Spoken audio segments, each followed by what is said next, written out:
I'm recording because I don't see Bailey. And I'm documenting now what we say. So anybody else who has feedback? Oh, thank you. Is there something we need to add if we think about our population of students? Yeah, that was the other thing. Do we think that the way this is unpacked will work for us? I think that it would work for us simply because we have so many different things that we're doing in each classroom, and we have an extreme amount of autonomy, but not, in most cases, autonomy doesn't transfer into other classrooms to have alignment or any sort of uniformity.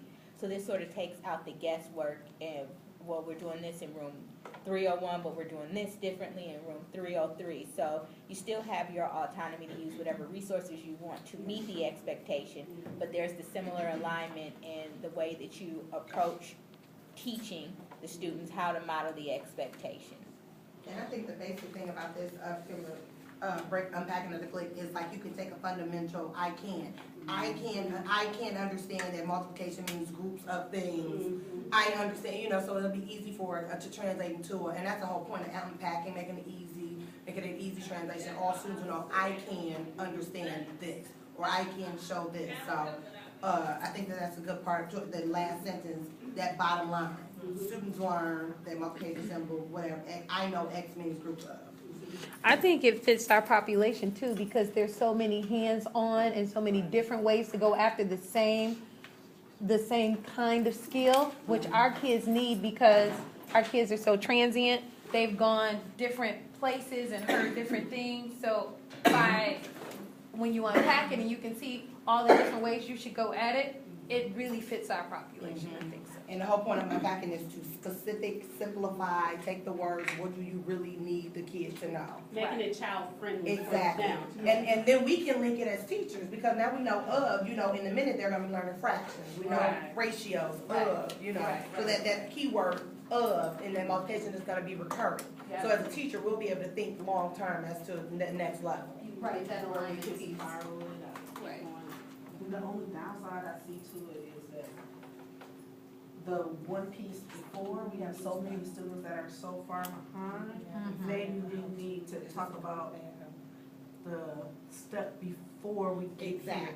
We have a lot here that we can use. Yes. But the step before is not unpacked. This is unpacked really well, but the step before, since we have so many students that are so far behind, we might need to consider making that as uniform as this is. Could we put in there? Could we put that pre-test? Yeah. Put a pre-test in to get an understanding about how many kids and where they are. We could also use data to drive this too, because Scantron is going to tell us, hopefully, which one, where the kids are with this too. But I think that's a good point, that in the planning part, you want to do some data analysis or a pre-test to figure out where everybody is, and then decide what you. So what would we determine as what would we want our prereqs to be? Well, if you look at how they mapped out Common Core right now, pretty much every grade level has the same basic standards for every content area. So all they do is build upon the last year and add another step to the standard each year that you progress.